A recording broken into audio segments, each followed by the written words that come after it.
प्रसंग में 4 चीजें बताई गई जाती हैं।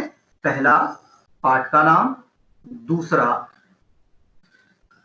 लेखक का नाम, तीसरा, लेखक की छोटी सी पृष्ठभूमि कि वो प्रसिद्ध समालोचक हैं, वो कहानीकार हैं, वो कवि हैं, और कवि हैं तो क्या छायावादी कवि हैं या प्रयोगवादी कवि हैं, कौन से कवि हैं, ये उसको एक लाइन में हम संक्षिप्त रूप से बताते हैं। तो हमारी पंक्ति बनती है कि ढेले चुन लो निबंध, हिंदी के विद्वान लेखक या समालोचक पंडित चंद्रधर शर्मा गुलेरी जी द्वारा रचित प्रसिद्ध निबंध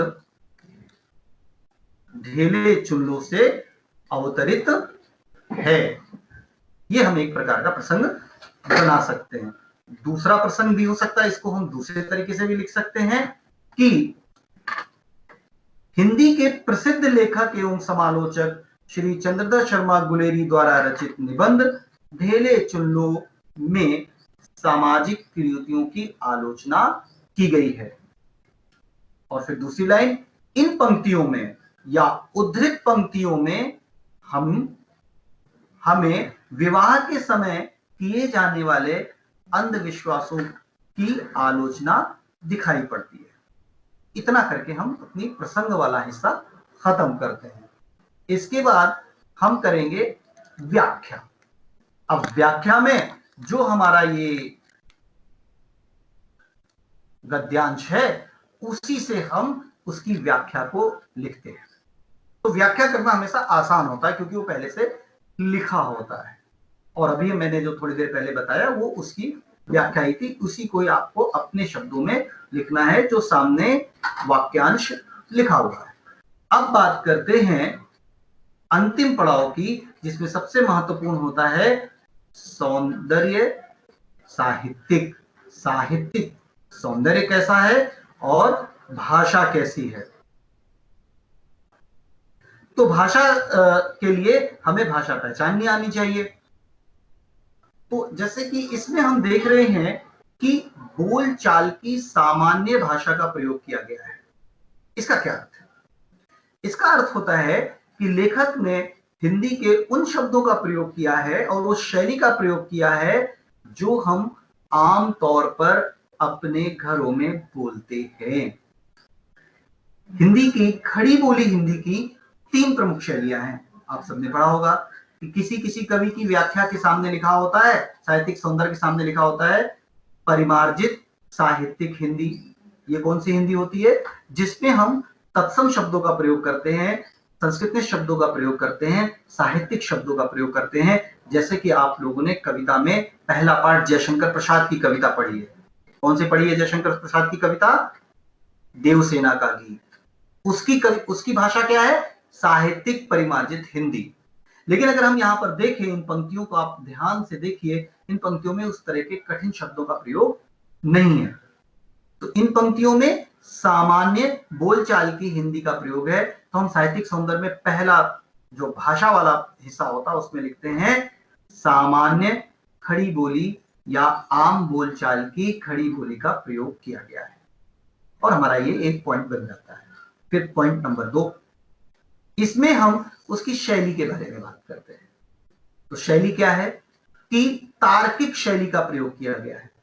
अपनी बात को स्थापित करने के लिए, अपनी बात को रखने के लिए लेखक ने किस टेक्निक का, किस स्टाइल का प्रयोग किया गया है। अब बहुत सारी शैलियां होती हैं, अलग अलग पाठों में आप अलग अलग शैलियों के बारे में पढ़ते होंगे। मैं यहां पर बहुत संक्षेप में उन शैलियों के बारे में आपको बताऊंगा कि कितने प्रकार की शैलियां होती हैं, और उनमें से एक का उदाहरण ये वाला पाठ है।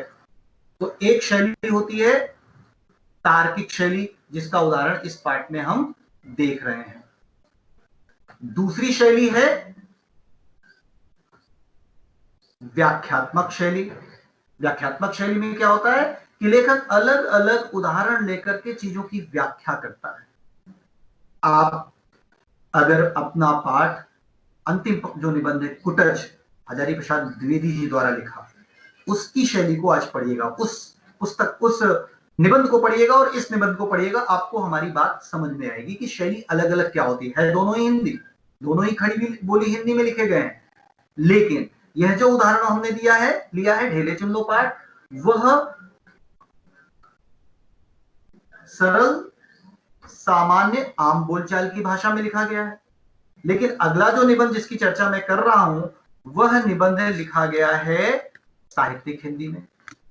और शैली की बात करें हम तो यह वाला ये निबंध जिसकी चर्चा हम लोग कर रहे हैं ढेले चुन लो तार्किक शैली में लिखा गया है। इसमें किसी विषय का खंडन और किसी विषय का मंडन है। खंडन मंडन मतलब क्या हुआ? खंडन मतलब किसी एक तर्क को, किसी एक स्टाइल को, किसी एक विश्वास को खंडित करना, यानी उसकी आलोचना करना, उसको गलत बताना और दूसरे विचार को स्थापित करना। इसमें तर्क की जरूरत पड़ती है, इसलिए इस शैली को तार्किक शैली कहते हैं।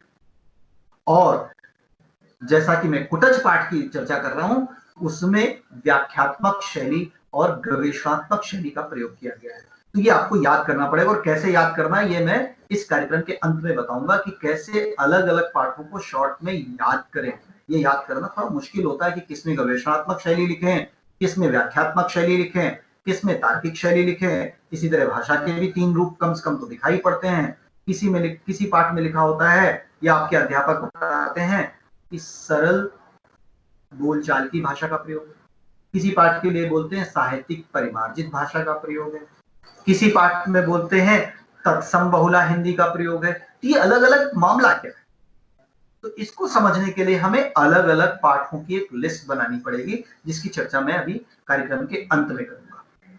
अभी हम इस पाठ पर ही ध्यान केंद्रित करते हैं कि कैसे यह पाठ ढेले चुल्लो सरल सामान्य भाषा का प्रयोग करता है। तो जब आपने उन पंक्तियों को देखा था जिसकी हम व्याख्या करने की चर्चा कर रहे थे तो उसमें बहुत सामान्य शब्दों का प्रयोग किया गया था, जैसे मिट्टी के डगले और ढेले। पिंड नहीं कहा गया। अगर साहित्यिक हिंदी कही जाती तो कहा जाता मृत्तिका पिंड। मृत्तिका मीन्स मिट्टी और पिंड मीन्स ढेला या गोला। तो इस शब्द का प्रयोग नहीं किया गया, इसलिए यह बोलचाल की भाषा है। और ध्यान से देखें आप तो शनैश्चर, बृहस्पति इन शब्दों का प्रयोग किया गया, जबकि शुद्ध परिमार्जित हिंदी क्या बोलती है? शनि, बृहस्पति। लेकिन इस भाषा का प्रयोग नहीं किया गया। किस भाषा का प्रयोग किया गया है? शनैश्चर, बृहस्पति। ये वह भाषा है जो हमारे घरों में बोलचाल में आती है, और ये सारे शब्द तो खास तौर से शादी विवाह तय करते समय, कुंडली देखते समय, लगन मुहूर्त तय करते समय ही इन शब्दों का बहुत ज्यादा प्रयोग होता है कि चाल सही नहीं है, शनिचर चढ़ गया है इत्यादि। तो यह आम बोलचाल की भाषा है। तो इसको पकड़ना सीखना पड़ेगा हमें, तभी हमें पूरे नंबर मिलेंगे जब हम साहित्यिक सौंदर्य में 3-4 पॉइंट लिखेंगे। मैं यहाँ एक बात और स्पष्ट कर दूं मित्रों कि प्रश्न में लिखा होता है निम्नलिखित गद्यांश की सप्रसंग व्याख्या कीजिए। अब सप्रसंग लिखा है और व्याख्या लिखा है तो विद्यार्थियों को लगता है कि प्रसंग लिखना है, व्याख्या लिखना है, बात पूरी हो जाएगी। अगर आप केवल प्रसंग और व्याख्या लिखते हैं और वो सही भी होता है तो भी 5 में से 4 नंबर मिलेंगे आपको, क्योंकि एक महत्वपूर्ण मुद्दा विशेष या साहित्यिक सौंदर्य वाली हेडिंग आपने लिखी ही नहीं, जिसकी चर्चा इस समय मैं कर रहा हूं। तो साहित्यिक सौंदर्य में 5-6 चीजें लिखी जाती हैं, लेकिन जरूरी नहीं कि हर बार आप 5-6 चीजें ही लिखें। उस 5-6 चीजों में से वो 2-3 उसमें लागू होती है, वो 2-3 आपको लिखनी होती है। मैं एक बार स्पष्ट बता दूं कि उन 5-6 चीजें वो होती क्या है। पहला होता है भावों की उत्कृष्टता। भावों की उत्कृष्टता से क्या तात्पर्य है कि कोई बात समझाने के लिए, पाठक के अंदर मन में गहरे बैठ जाने के लिए कितने अच्छे ढंग से समझाई गई है, इसे भावों की उत्कृष्टता कहते हैं। इस पाठ में भावों की उत्कृष्टता क्या है कि अंधविश्वासों का तार्किक खंडन किया गया है।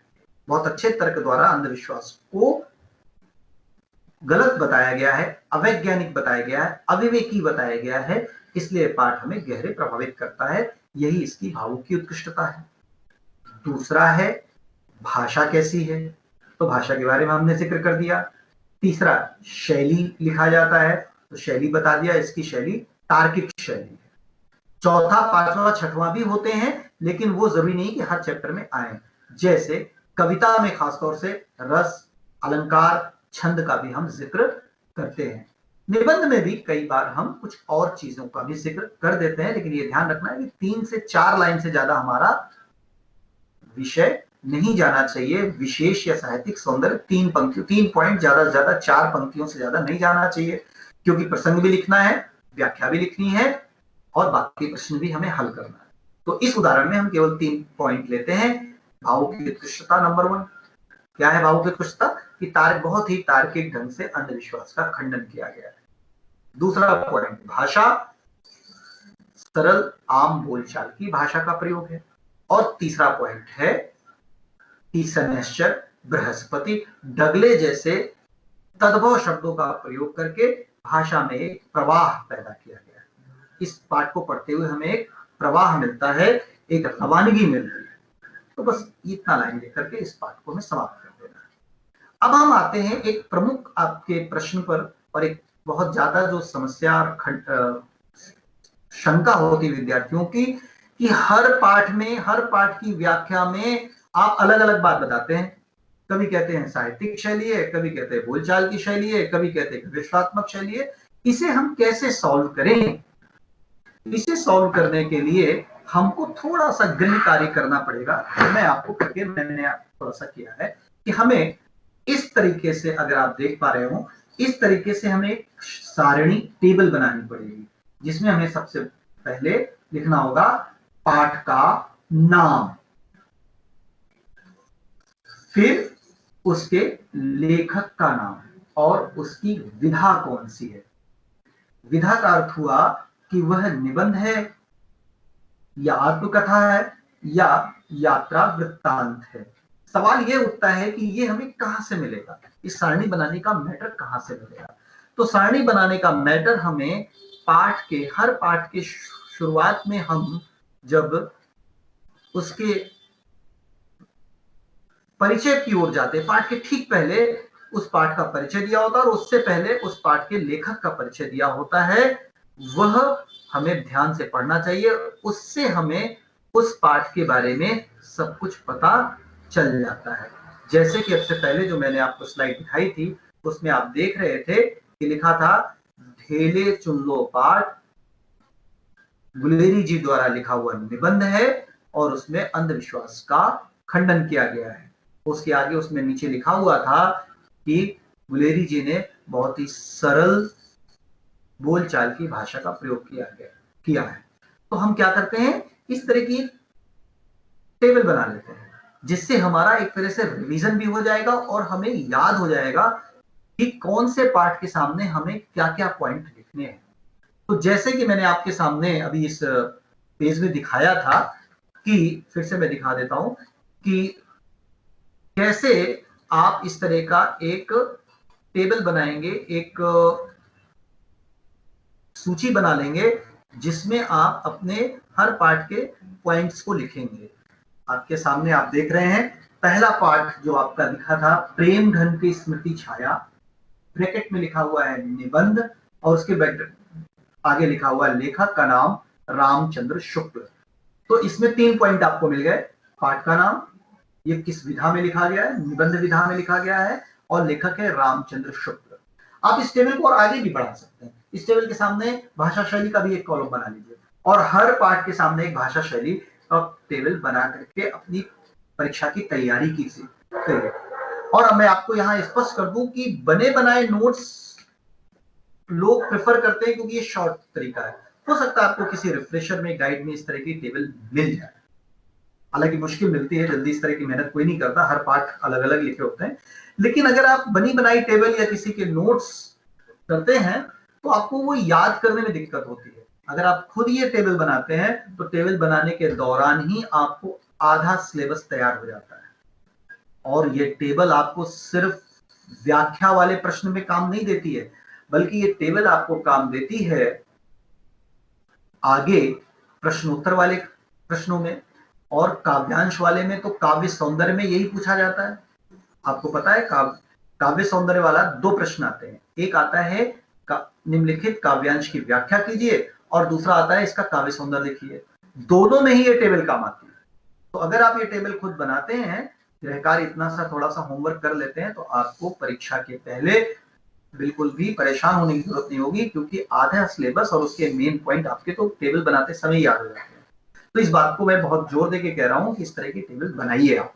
जिसमें आप एक तरफ पाठ का नाम लिखें, फिर उसकी विधा लिखें, फिर उसमें लेखक का नाम लिखें और उसके आगे भी 1-2 पॉइंट लिखें, खासतौर से भाषा और शैली के बारे में अवश्य लिखें और उस टेबल को बनाते ही आपको वो टेबल आधी तो उसी समय याद हो जाती है और परीक्षा से पहले एक बार उसका दोहराव कर लेंगे, पुनरावृत्ति कर लेंगे तो पूरी याद हो जाएगी। इस तरीके से आप अपने आप को आगामी परीक्षा के लिए तैयार कर सकते हैं। अगर आपके कोई प्रश्न है तो आप निश्चित रूप से उसको उचित माध्यम द्वारा मुझ तक पहुंचा सकते हैं, तो मैं आपके प्रश्नों का भी उत्तर व्याख्या के संदर्भ में देना चाहूंगा और तब तक मैं आपको व्याख्या लिखने के कुछ और महत्वपूर्ण पॉइंट्स पर गाइड करना चाहूंगा। एक महत्वपूर्ण पॉइंट और रह जाता है जिसको अक्सर बोर्ड के विद्यार्थी छोड़ देते हैं, वह है कि लेखक किस धारा का प्रतिनिधित्व करता है। जैसा कि मैंने शुरू में बताया था कि हम प्रसंग में ही लेखक की पृष्ठभूमि लिखते हैं और इस लेखक की पृष्ठभूमि मैंने 3 पॉइंट बताए थे। क्या क्या बताए थे? ये प्रसिद्ध विद्वान है, विद्वान तो सभी लेखक होते हैं, तो ये कोई बहुत अच्छा उत्तर नहीं हुआ। फिर मैंने बताया था प्रसिद्ध विद्वान समालोचक, तो समालोचक कुछ होते हैं विद्वान जो आलोचना लिखते हैं। आपके सिलेबस में 2 प्रमुख समालोचक हैं, एक तो गुलेरी जी जिनकी चर्चा हम कर रहे हैं और एक जो पहला पार्ट है रामचंद्र शुक्ल। तो वो किस धारा का प्रयोग, हिंदी की किस धारा का प्रतिनिधित्व करते हैं रामचंद्र शुक्ल और गुलेरी जी? समालोचना की धारा का। ये प्रमुख रूप से आलोचक हैं, इसलिए इन्होंने निबंध बहुत सारे लिखे। दूसरे और भी तरीके के होते हैं, वो आपको पाठ के शुरू में जो अलग अलग पाठ है उनके जो वो दिए हैं, लेखक का परिचय दिया है, उसमें आपको मिल जाएगा। तो ये जरूर ध्यान रखना है कि कौन सा लेखक किस धारा का, उसका अगर जिक्र आप प्रसंग में या साहित्यिक सौंदर्य में लिखते हैं तो आपको 100% नंबर मिलते हैं।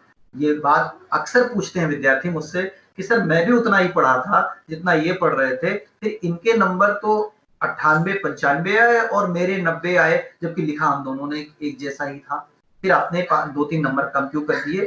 क्योंकि जो अच्छे विद्यार्थी होते हैं वो लिखते पूरा सही है, लेकिन 1-2 पॉइंट हैं जो बारीक चीजें हैं जो उनको सही ढंग से गाइड नहीं किया जाता है, तो वो छूट जाती है मुझसे। उन्हीं पर मैं आज जोर देना चाह रहा हूं कि आप हर लेखक के सामने उसकी छोटी सी पृष्ठभूमि 2 पंक्तियों में लिखें। प्रसिद्ध समालोचक लिख दें, छायावादी कवि लिख दें अगर जयशंकर प्रसाद की आलोचना कर रहे हैं। अगर आप हजारी प्रसाद द्विवेदी वाला पाठ जो कुटज पाठ है उसको कर रहे हैं तो वहां पे भी प्रसिद्ध समालोचक शब्द का प्रयोग कर दें।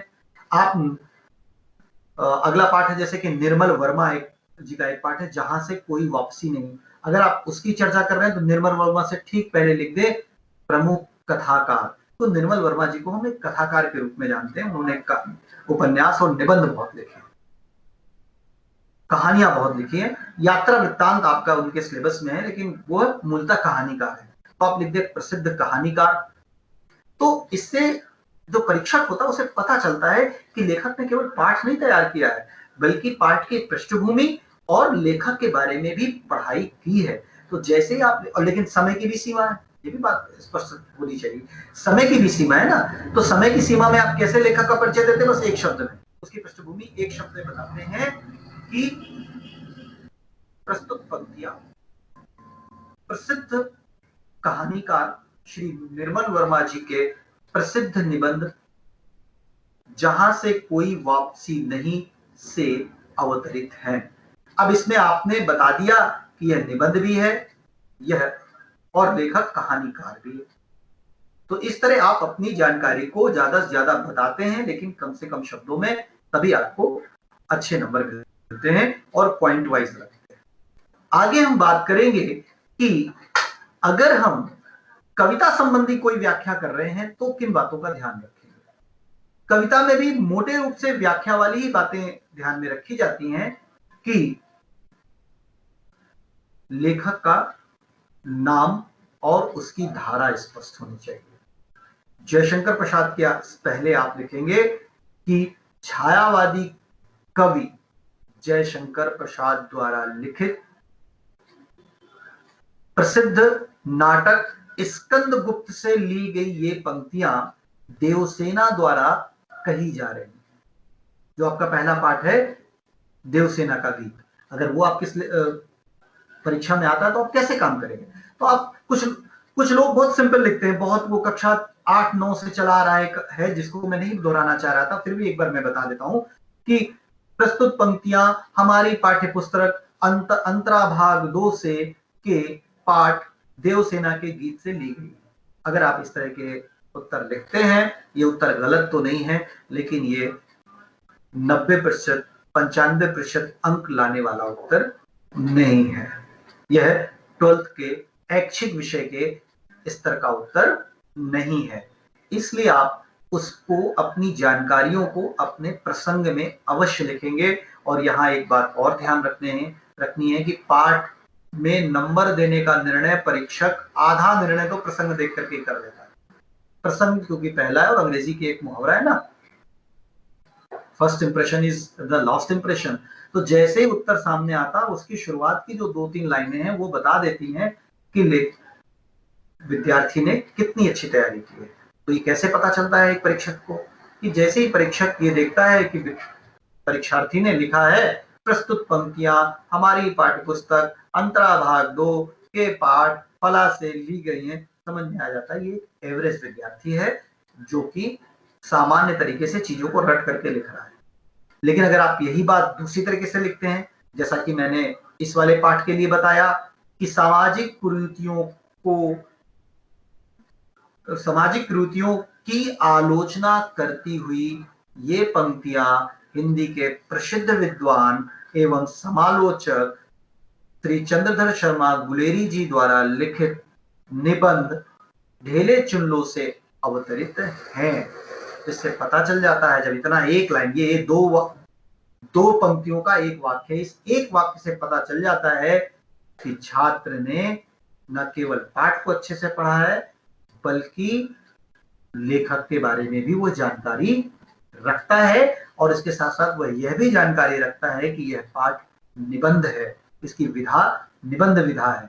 आगे का पाठ, जैसे कि एक और पाठ का मैं जिक्र करना चाहूंगा जो बिल्कुल अलग तरीके का पाठ है, कच्चा चिट्ठा। पढ़ा है आप सबने, तीसरा चौथा पाठ है ब्रजमोहन व्यास जी वाला। अब उसमें भी आप लिख देंगे निबंध है तो फिर गलत हो जाएगा। तो आपको लिखना है आत्मकथा अंश, कच्चा चिट्ठा के सामने लिखना आत्मकथा अंश। और अगर आप जानते होंगे कि आत्मकथा क्या होती है, बायोग्राफी, जहां पर लेखक अपने जीवन के बारे में कोई किताब लिखता है, उससे कोई पाठ लिया जाता है, तो उसे हम कहते हैं आत्मकथा का अंश। तो कच्चा चिट्ठा क्या है, आपका आत्मकथा का अंश। तो उसका अगर आ जाता है कोई प्रश्न, तो आप लिखेंगे कि पंडित ब्रजमोहन व्यास द्वारा लिखित आत्मकथा का अंश से ये पंक्तियां अवतरित हैं। और अगर आपको उस पुस्तक का नाम भी याद है कि आत्मकथा की पुस्तक का क्या नाम है, तो वो भी लिख सकते हैं। हालांकि थोड़ा मुश्किल होता है, बहुत सारी किताबों के नाम याद करने पड़ेंगे। जैसे पंडित ब्रजमोहन व्यास जी का की आत्मकथा का नाम है मेरा कच्चा चिट्ठा। ये भी लिखा है आपके पुस्तक के शुरू में, पाठ के बिल्कुल शुरू में, जब पाठ का वो दिया जाता, पाठ का विवरण दिया जाता है, पाठ की भूमिका बताई जाती है, पाठ का परिचय दिया जाता है, तब आपको उसमें लिखा होता है कि ये आत्मकथा के अंश, आत्मकथा से लिया गया। आत्मकथा की पुस्तक का नाम है मेरा कच्चा चिट्ठा। तो अगर आप ये भी लिख देते हैं प्रसंग में कि प्रस्तुत पंक्तियां या सामाजिक कुरीतियों को व्यक्त करती हुई पंक्तियां आत्मकथा मेरा कच्चा चिट्ठा से अवतरित हैं, तो फिर परीक्षक को लगता है इसको तो यह भी पता है कि यह किस पुस्तक से, किस साहित्यिक कृति से अवतरित है। इसी तरह एक और आत्मकथा का अंश आपके सिलेबस में है और बहुत ही महत्वपूर्ण पाठ है वो, जिसकी मैं चर्चा जरूर करना चाहूंगा। वह है भीष्म शाइनी द्वारा लिखित एक पाठ है गांधी नेहरू यासर अराफात। पाठ का नाम है, क्या नाम है पाठ का, गांधी नेहरू यासर अराफात। अब ये गांधी नेहरू और यासर अराफात की भीष्म शाइनी से जो मुलाकातें हुई अलग अलग समय में, उसके बारे में पाठ है। सवाल ये पाठ कहां से उठाया गया है, ये पाठ उठाया गया है भीष्म शाइनी की एक आत्मकथा उन्होंने लिखी है। आत्मकथा मतलब अपनी ऑटोबायोग्राफी लिखी है, और उस पुस्तक का नाम है आज के अतीत। तो अगर आप उस पाठ के पहले उसकी भूमिका में पढ़ेंगे तो लिखा होगा, बोल्ड अक्षरों में लिखा है, ब्लैक कलर में, आज के अतीत से यह पाठ लिया गया है। तो अगर आप प्रसंग में इसका भी जिक्र करते हैं कि यह भीष्म शाइनी द्वारा रचित आत्मकथा आज के अतीत से अवतरित है, उद्धृत है या ये पंक्तियां उससे ली गई हैं, तो बहुत अच्छा इंप्रेशन पड़ता है। लेकिन अगेन उसके लिए आपको याद करना पड़ेगा कि कौन सा पाठ किस पुस्तक से लिया गया है, और उसके लिए भी अभी जो मैंने एक तकनीक बताई कि एक सारणी बनानी है आपको, उस सारणी को अगर आप बनाते हैं, सारणी मतलब टेबल बनाते हैं, अगर आप उस टेबल को बना करके रखते हैं तो आपको बहुत आसानी से ये याद हो जाता है। पर अगर आपको कंफ्यूजन होता है परीक्षा में कि मैं सही पुस्तक का नाम लिख रहा हूं या नहीं, तो फिर पुस्तक का नाम मत लिखिए, लेकिन विधा का नाम सही होना चाहिए। विधा का नाम तो लिखना जरूरी है, तभी आप 100 में 100 नंबर प्राप्त करते हैं। तो इस तरह से प्रसंग पर मैं विशेष जोर दे रहा हूं, क्योंकि यह फर्स्ट इंप्रेशन वाला मामला होता है, पहली हेडिंग होती है और बहुत शॉर्ट होती है, 3 से 4 लाइन से ज्यादा प्रसंग होता नहीं है, लेकिन उससे ही आपके आगे जो प्रश्न व्याख्या है उसके जांचने के लिए परीक्षक को एक दृष्टि मिल जाती है कि विद्यार्थी का ये स्तर है इस व्याख्या के संदर्भ में। व्याख्या हमेशा ही आसान होती है, क्योंकि व्याख्या उसके सामने लिखी होती है। खासतौर से गद्यांश की व्याख्या तो आसानी होती है, क्योंकि गद्यांश सामने लिखा होता है, आप उसी चीज को अलग ढंग से अच्छे से सरल शब्दों में समझा लेते हैं। परंतु मैंने देखा है कि साहित्यिक सौंदर्य और विशेष को लिखने में विद्यार्थी अक्सर कृपणता यानी कंजूसी बरतते हैं। वो सोचते हैं कि प्रसंग लिख दिया, व्याख्या लिख दिया, अब साहित्यिक सौंदर्य में क्या लिखें। और गद्यांश का साहित्यिक सौंदर्य तो थोड़ा लोगों को मुश्किल लगता है, क्योंकि उसमें पॉइंट कम बनते हैं। कविता में ज्यादा पॉइंट बन जाते हैं, अलंकार बन जाता है, साहित्यिक सौंदर्य बन जाता है, रस बन जाता है, काफी कुछ बन जाता है। तो इस वजह से हमें लगता है कि साहित्यिक सौंदर्य कविता में तो लोग लिखते ही हैं। दूसरी बात ये भी है कि साहित्यिक सौंदर्य कविता का लोग याद भी करते हैं, करना भी चाहिए, क्योंकि एक प्रश्न तो साहित्यिक सौंदर्य का अलग से आता है, जिसमें आपको 2 पंक्तियों का साहित्यिक सौंदर्य लिखना होता है। तो विद्यार्थी साहित्यिक सौंदर्य की को याद करते हैं, तो वहां पे तो लिखते हैं। लेकिन गद्यांश में साहित्यिक सौंदर्य या विशेष हेडिंग दोनों ही चलता है, दोनों ही सही है। या तो साहित्यिक सौंदर्य हेडिंग डालिए या विशेष हेडिंग डालिए, उसके तहत आपको साहित्यिक सौंदर्य भी लिखना चाहिए, तभी आप अच्छे अंकों की उम्मीद कर सकते हैं। तो अब हम चर्चा करेंगे विशेष रूप से साहित्यिक सौंदर्य को लिखते समय किन बातों का ध्यान रखा जाए। उदाहरण मैंने एक दे ही दिया कि पाठ ढेले चुन लो के साहित्यिक सौंदर्य को कैसे लिखा जाएगा। लेकिन क्योंकि ये कक्षा और ये कार्यक्रम केवल एक पाठ के लिए नहीं है, आपकी सीबीएसई बोर्ड की फाइनल परीक्षा की तैयारी के लिए है, तो मैं साहित्यिक सौंदर्य वो दूसरे पाठों से भी जोड़ करके आपको समझाने की कोशिश करूंगा कि और कौन कौन से पॉइंट्स बन सकते हैं साहित्यिक सौंदर्य में, और उसको याद करने का या उसको परीक्षा के समय लिखने का क्या एक तकनीक हो सकती है। तो पहला है साहित्यिक सौंदर्य में भावों की उत्कृष्टता, और इसकी तकनीक यह है कि ये कोई याद करने की चीज नहीं है। जो व्याख्या का खंड, व्याख्या खंड, जो अवतरित पंक्तियां आपको प्रश्न पत्र में दी गई है ना, उसी में मिल जाता है कि भावों का उत्कर्ष कहां से हम ढूंढें, क्यों ये बात गहरी लगती है, क्यों ये बात असर करती है, इसी को हम भावों का की उत्कृष्टता कहते हैं। तो अगर हम पाठ ढेले चुल्लों की चर्चा कर रहे थे जब, तो हमने लिख दिया कि तार्किक ढंग से खंडन किया गया है अंधविश्वास का, इसलिए यहाँ पे भावों की उत्कृष्टता हमें दिखाई पड़ती है। दूसरी चीज, भाषा का प्रवाह भी दिखाई पड़ता है। मान लीजिए ये पाठ नहीं है, कोई और पाठ आता है। अभी हमने चर्चा कर कि भीष्म सायनी के एक पाठ की, कौन सा पाठ था? जी हाँ, गांधी, नेहरू और यासर अराफात। अब इसमें हमें कौन कौन से गहरे भाव दिखते हैं, भाव की उत्कृष्टता कौन कौन सी गहरी दिखती है? तो हमें दिखता है कि खासतौर से नेहरू जी वाले और यासर अराफात वाले हिस्से में उनकी सरलता, किनकी? लेखक की नहीं, नेहरू जी की सरलता। तो हमें भावों की उत्कृष्टता दिखाई देती है कि लेखक ने नेहरू जी राजनीतिक व्यक्तित्व है उसके बारे में चर्चा नहीं करी, नेहरू जी की राजनीति के बारे में चर्चा नहीं करी, उनके प्रधानमंत्रित्व या उनके स्वतंत्रता सेनानी होने की चर्चा नहीं की है। उन्होंने चर्चा की है कि नेहरू जी कितने सामान्य व्यक्ति थे निजी जीवन में, और दूसरों का ख्याल कितना रखते थे। याद है आपको क्या कहा था उन्होंने? कि लेखक अखबार पढ़ रहा था होटल में, जिस होटल में लेखक रुका हुआ था उसी होटल में नेहरू जी रुके हुए थे, और नीचे लॉबी में एक अखबार सुबह आता था, नेहरू जी भी पढ़ते थे और लेखक भी पढ़ता था। तो लेखक अखबार पढ़ रहा था और उसको ये थोड़ी सी शरारत सूझी कि मुझे नेहरू जी से थोड़ी लंबी बात करनी है, तो क्या बात करूं? तो उन्होंने बहाने से अखबार देर तक पढ़ना शुरू किया कि नेहरू जी इसी बहाने में टोकेंगे, कहेंगे कि मुझे भी पढ़ना है तो मैं थोड़ी सी बात शुरू कर सकूं और नेहरू जी से बात करने का एक मुझे सौभाग्य प्राप्त हो जाएगा, ये वो कोशिश करते हैं। लेकिन नेहरू जी मर्यादाओं के, विनम्रता के इतने पुतले होते हैं कि वो 10 मिनट तक वेट करते हैं कि ये आदमी रख दे अखबार तो मैं पढ़ूं। अब नेहरू, जवाहरलाल नेहरू उस समय भी एक बहुत बड़ा व्यक्तित्व थे भीष्म साइनी के सामने, लेकिन वो, और उस समय तो नेहरू जी जान भी नहीं रहे थे कि वे भीष्म साइनी है, प्रसिद्ध लेखक। वो उस अनजान आदमी का इंतजार कर रहे होते हैं कि वो अखबार पढ़ना बंद करे, रख दे, तब मैं उस वहां लॉबी में जहां अखबार रखा वहां से मैं अखबार उठाऊं और सुबह का पढ़ूं। लेकिन जब बहुत देर तक भीष्म साइनी जी नहीं रखते हैं अखबार, तो फिर नेहरू जी उसको उठाते हैं। तो ये प्रसंग है। अब अगर ये वाला खंड आ जाता है परीक्षा में तो आप कैसे प्रसंग लिखेंगे?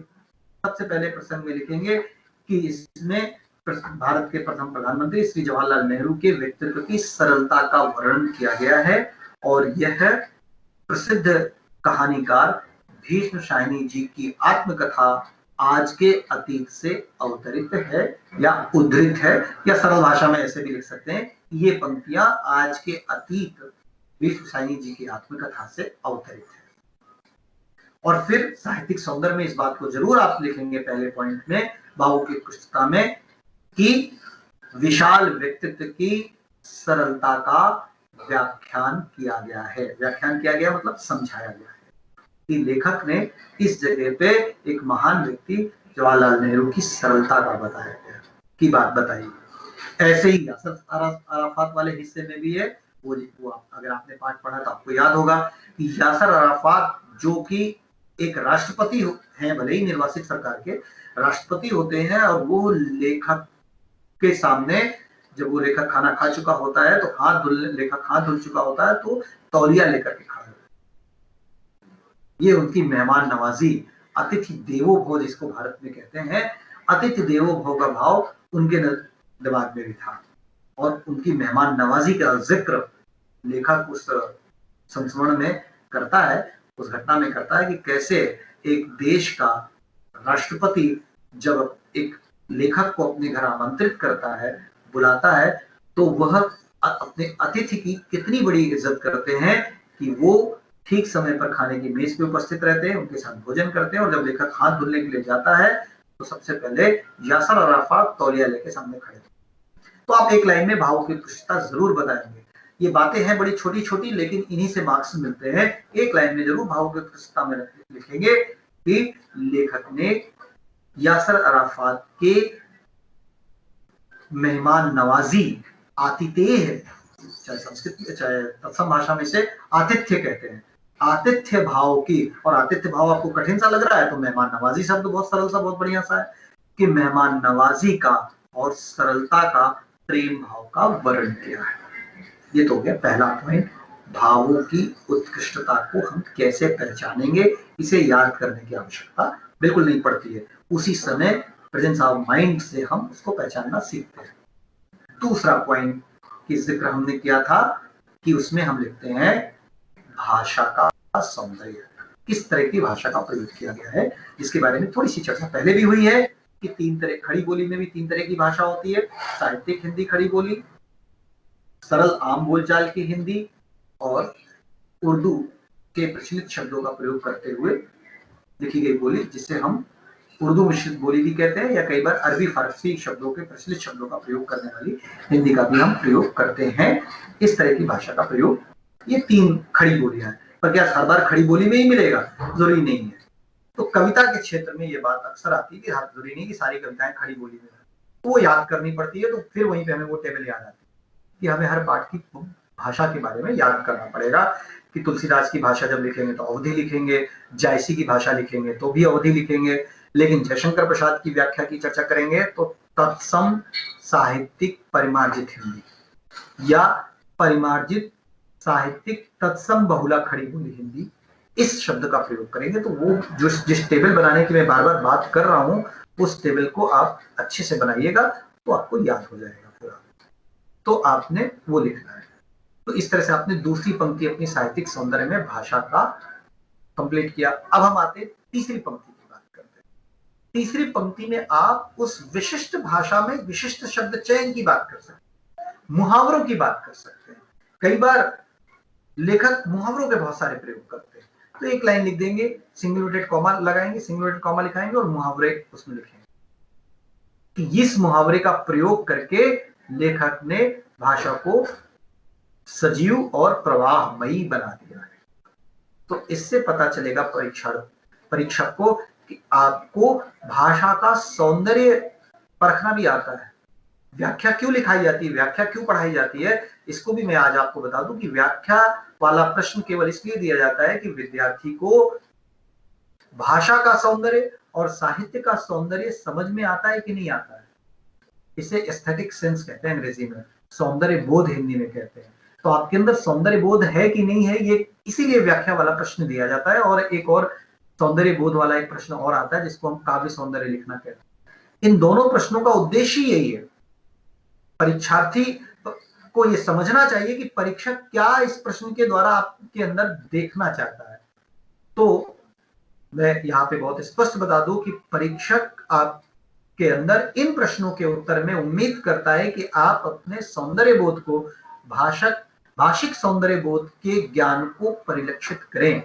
आपके उत्तर में दिखाई देना चाहिए कि आपके अंदर भाषिक सौंदर्य को ग्रहण करने की भी क्षमता है और भाविक सौंदर्य को भी ग्रहण करने की क्षमता, यानी आप भावों को भी अच्छे से पहचानते हैं, भावों की उत्कृष्टता को भी पहचानते हैं और भाषा के सौंदर्य को भी पहचानते हैं। अगर आप ये बात अपने पेन से परिलक्षित करवा पा रहे हैं तभी तो पता चलेगा कि आपने अध्ययन किया है, क्योंकि परीक्षार्थी तो सामने है नहीं, परीक्षक के सामने तो उसका प्रतिबिंब क्या है, उसकी कॉपी, उसकी उत्तर पुस्तिका। तो उस उत्तर पुस्तिका में ये दिखना चाहिए, आपके शब्दों में, आपके उत्तर में दिखना चाहिए कि आपके अंदर साहित्यिक सौंदर्य को ग्रहण करने की क्षमता है। और साहित्यिक सौंदर्य के दो रूप होते हैं, पहला भाव सौंदर्य को ग्रहण करने की क्षमता है और दूसरा शिल्प सौंदर्य को ग्रहण करने की क्षमता है। और शिल्प सौंदर्य में ही आता है भाषा की सौंदर्य को पकड़ने की क्षमता। तो भाषा के सौंदर्य को आप तभी पकड़ पाए हैं, ये आप तभी बता पाएंगे जब आप उसके विशिष्ट शब्द चयन को अंडरलाइन करेंगे, विशिष्ट शब्द चयन को पॉइंट वाइज लिखेंगे कि हमने ये शब्द चयन पकड़ा है। क्या शब्द चयन पकड़ा है कि यहाँ पर लेखक ने, उदाहरण, चलिए वापस आते हैं, उदाहरण पर आते हैं, ढेले चुनने वाले पाठ के उस पॉइंट पर जहां पर हम लोग चर्चा कर रहे थे कि यहाँ पर लेखक ने तद्भव शब्दों का प्रयोग किया है। और ये सब आपको मिलता है पाठ के शुरू के भूमिका में। जैसे कि अगर आप अभी सामने देख पा रहे हो इस स्लाइड को कि लेखक ने लोक विश्वास में निहित अंधविश्वासी मान्यता पर चोट की है और इन तीनों निबंध में भाषा सरल बोलचाल की होते हुए भी गंभीर ढंग से विषय प्रवर्तन करने वाली है। ये जो पंक्तियां है ना, ये आपको एक तरह से आंसर लिखी हुई, पहले से लिखी हुई है आपके पुस्तक में, और इसको ही अक्सर विद्यार्थी ओवरलुक करते हैं, इसकी अवहेलना करते हैं, इसको नजरअंदाज करते हैं। नजरअंदाज कैसे करते हैं लेखक, नजरअंदाज कैसे करते हैं परीक्षार्थी? उन्हें लगता है ये तो पाठ के पहले का है, पाठ तो है नहीं है, इसलिए हम इस पाठ को, इस पंक्ति को छोड़ दें, ऐसा परीक्षार्थी सोचते हैं, जो कि उनके लिए अंततः घातक सिद्ध होता है। इस बात का विशेष ध्यान रखें कि भाषा के सौंदर्य को पकड़ना या तो सीख लें, टेबल बनाएंगे तो अपने आप आ जाएगा। जब आप हर पाठ का टेबल बनाएंगे तो अपने आप आ जाएगा कि अलग अलग भाषा कैसी होती है। और अगर आपको लग रहा है सीखने में दिक्कत आ रही है तो आप फिर उसकी टेबल में याद करने का भी एक तरीका है कि हर पाठ के सामने उसकी भाषा को लिख लें टेबल में और याद कर लें। तो इस तरह से हम अपने पूरे व्याख्या वाले उत्तर को कंपोज करना, जिसे आप अंग्रेजी में कहते हैं, संयोजन करना, आपको एक फ्रेम के अंदर, फ्रेम क्या है, 3 पॉइंट का फ्रेम है, प्रसंग, व्याख्या, साहित्यिक सौंदर्य, इस 3 पॉइंट के फ्रेम में कंपोज करना है अपनी जानकारी को। यही कला है व्याख्या वाले प्रश्न में 100% अंक लाने के।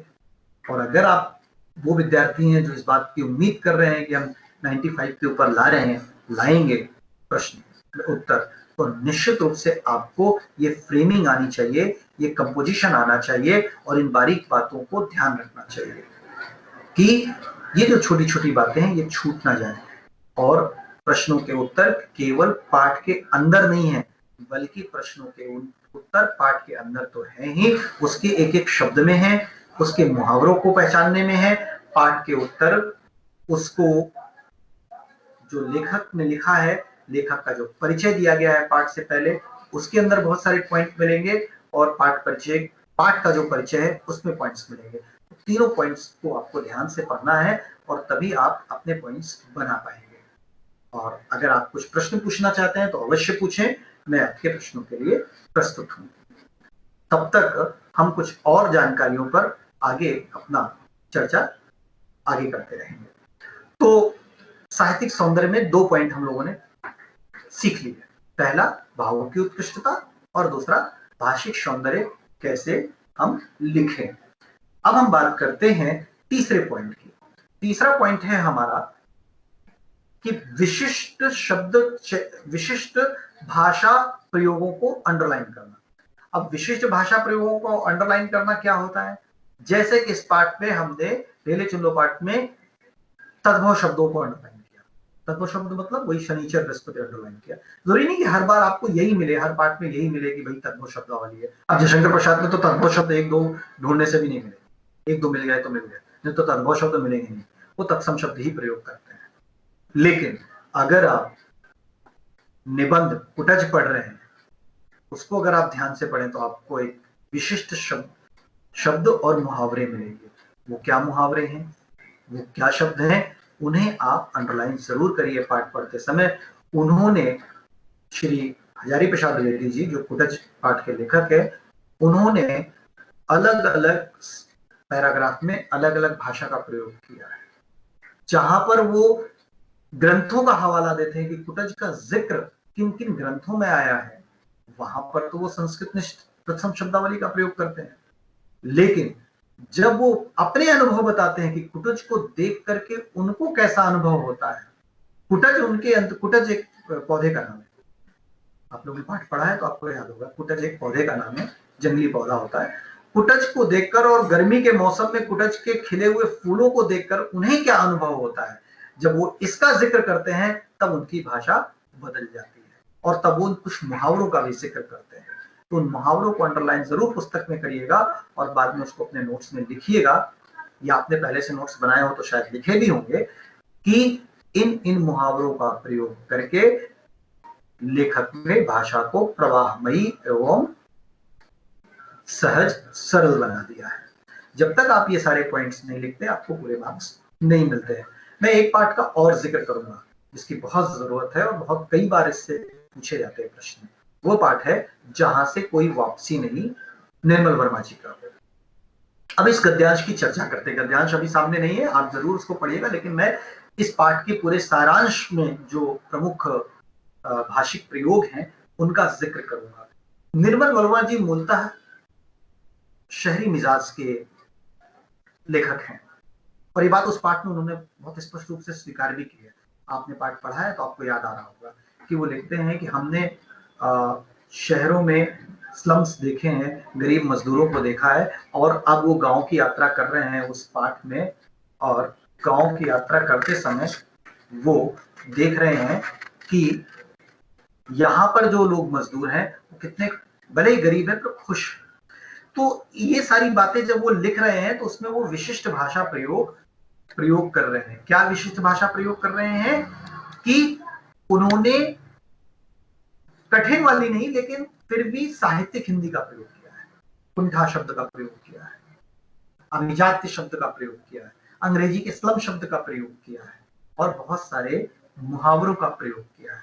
और इसके साथ साथ ये उन्होंने आर्थिक नीतियों का प्रयोग किया है कि जो इकोनॉमिक्स है, जो इकोनॉमी किस तरीके से हमारे समाज को संचालित तो कर रही है, लेकिन इकोनॉमी जब एक सत्ता के केंद्र में होती है, उस पाठ में बहुत स्पष्ट है कि सत्ता के केंद्र में इकोनॉमी और वो तय कर रही है कि कहां पर कैसी इंडस्ट्री चलेगी और कहां पर कैसे खेत बनेंगे और ये खेत क्यों नष्ट कर दिए जाए। जब कोई और तय करता है तो समाज में विघटन पैदा होता है और विस्थापन पैदा होता है, माइग्रेशन होता है। और माइग्रेशन पूरी दुनिया में सबसे बड़ी समस्या है, हम लोग आजकल अखबारों टीवी में पढ़ रहे हैं, और वो पार्ट भी माइग्रेशन से ही रिलेटेड है। मैं अंग्रेजी में इसलिए बोल रहा हूँ कि कई बार हिंदी शब्द समझने में दिक्कत होती है, फिर भी हिंदी भी बोलनी पड़ेगी क्योंकि हिंदी का पार्ट है। तो माइग्रेशन आप लिखेंगे नहीं, तो सवाल ये कि माइग्रेशन की हिंदी क्या होती है।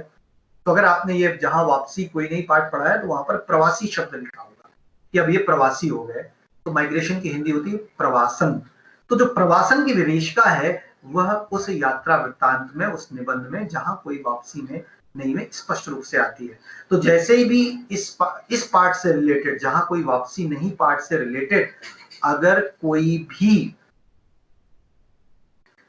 पैराग्राफ आता है तो उसके साहित्यिक सौंदर्य में आप प्रवासन का जिक्र जरूर करेंगे, माइग्रेशन का जिक्र जरूर करेंगे। तो क्या एक पंक्ति तो आपकी इस पार्ट में बनी बनाई कि लेखक ने औद्योगिकरण के कारण मजदूरों के प्रवासन को, पलायन को रेखांकित किया है या उनके प्रवासन की समस्या को रेखांकित किया है। यह जरूर लिखेंगे क्योंकि कोई भी पैराग्राफ आए जरूर उस पार्ट में इसका जिक्र आया है। दूसरा, जब वो ये बात, लेखक इस बात का जिक्र करता है कि प्रवासन के कारण लोग शहर में जाते हैं और वहां स्लम्स की गंदी बस्तियों में रहते हैं, तो क्या समस्याएं आती है। जब इस बात का लेखक जिक्र करता है तो वह इस बात का भी जिक्र करता है कि ये जो मैं आज गांव में घूम रहा हूं, जो कि कुछ दिन बाद अब ये उजड़ जाने वाला है क्योंकि यहाँ पर एक बहुत बड़ी परियोजना, तथा कथित विकास परियोजना लागू होने वाली है, तो वह इस बात का जिक्र करता ही है कि गांव कितना खूबसूरत होता है, गांव कितना खूबसूरत है। वहां के गरीब है मजदूर, वहां भी गरीब है, ऐसा नहीं कि गांव में रहने वाले किसान बहुत अमीर है, गांव में रहने वाले किसान वहां भी गरीब है, लेकिन वो उनका खुला वातावरण है, उनके पास शुद्ध हवा है, स्लम्स में शुद्ध हवा नहीं है। तो ये सारी बातें आपको पाठ में तो मिलेंगी, लेकिन जब आप व्याख्या कर रहे हैं तो वो आपको साहित्यिक सौंदर्य में उसको लिखना पड़ेगा, तभी साहित्यिक सौंदर्य आपका अच्छा बनेगा। तो कोई भी पैराग्राफ आता है और उसमें गांव के सौंदर्य का वर्णन है उस पाठ से, अगर वो पैराग्राफ उस पाठ से लिया गया और उसमें गांव के सौंदर्य का वर्णन है जो कि बहुत ज्यादा हिस्सा है उस पाठ में, अमराइयों का जिक्र है। अमराई मतलब आप लोग अगर पाठ पढ़े होंगे तो जानते होंगे, आम के बाग को कहते हैं, अमराई का जिक्र है। उस गांव का नाम ही अमझर है। अमझर का मतलब ही होता है कि आम जहां झरते हो, बहुत ज्यादा आम हो। तो अमराई का जिक्र है, खेत गेहूं वो धान के, चावल के बड़े बड़े खेतों का जिक्र है कि लगता है कि खेत नहीं बल्कि एक बड़ी सी झील है, उसका जिक्र है, और उसमें काम करती हुई महिलाओं के सौंदर्य का जिक्र है। तो जब वो जिक्र वो कर रहे हैं तो दरअसल केवल सौंदर्य का जिक्र नहीं कर रहे हैं, वो उस विभीषिका का भी जिक्र कर रहे हैं, बल्कि जिक्र नहीं बल्कि उसको अंडरलाइन कर रहे हैं, उसको रेखांकित कर रहे हैं, उस पर जोर दे रहे हैं कि विकास परियोजनाओं ने किस तरह से हमारे न केवल पर्यावरण को बर्बाद किया है बल्कि सामाजिक ताने बाने को बिगाड़ा है, और गांव के खुले माहौल में रहने वाले लोगों को मजबूर किया गया है कि वो शहर के मलिन बस्तियों में रहें। अंग्रेजी में स्लम्स जिसे आप कहते हैं उसे हिंदी में मलिन बस्तियां कहते हैं।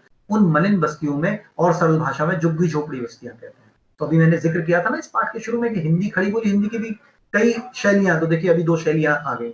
एक खड़ी बोली हिंदी कहती है मलिन बस्तियां, ये शुद्ध साहित्यिक खड़ी बोली हो गई, और एक कहता है झुग्गी झोपड़ी, ये क्या हो गई, बोलचाल की शैली हो गई। तो यहाँ पर आप कोई भी शैली का प्रयोग कर सकते हैं अपनी व्याख्या करते समय, साहित्यिक सौंदर्य करते समय।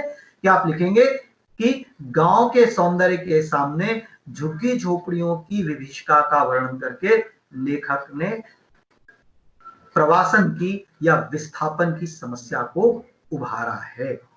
हो गई पहली पंक्ति हमारी, जिसमें हम भावों की उत्कृष्टता का जिक्र करते हैं, फिर आप भाषा का जिक्र करेंगे, और फिर आप मुहावरों का जिक्र करेंगे, और अगर कोई रेफरेंस दिए गए हैं, संदर्भ दिए गए हैं, जैसे कि कुटज पाठ में बहुत ज्यादा संदर्भ दिए गए हैं, बहुत सारे संस्कृत ग्रंथों से संदर्भ दिए गए हैं कुटज पाठ में, बहुत सारे संस्कृत के श्लोक का भी वर्णन है। तो श्लोक नहीं याद करना है संस्कृत के, लेकिन ये जरूर जिक्र करना है अगर पैराग्राफ वहां कर रहा है कि फला कवि का संदर्भ देते हुए लेखक ने, कालिदास के संदर्भ बहुत दिए उस पाठ में, कुटज पाठ में लेखक ने, तो लेखक हजारी प्रसाद द्विवेदी ने संस्कृत के महाकवि कालिदास की रचनाओं का संदर्भ देते हुए अपनी बात को स्पष्ट किया है।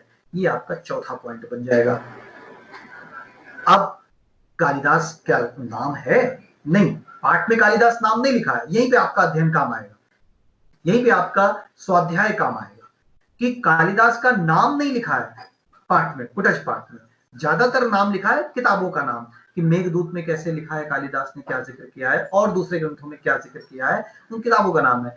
तो आपको अध्यापक ने जरूर बताया होगा कि ये कालिदास का लिखा हुआ मेघदूत एक महाकाव्य है, जिसका संदर्भ, जिसका रेफरेंस कुटज पाठ में लेखक करता है। तो अगर वो वाला हिस्सा आ जाता है आपके सिलेबस में, तो आपके प्रश्न पत्र में, तो आप निश्चित रूप से लिखेंगे कि कालिदास के मेघदूत का वर्णन करके, मेघदूत का जिक्र करके, या मेघदूत का संदर्भ दे करके, जो भी आप भाषा पसंद करें, जिक्र करना, संदर्भ देना का दोनों का मतलब होता है अंग्रेजी में रेफरेंस देना।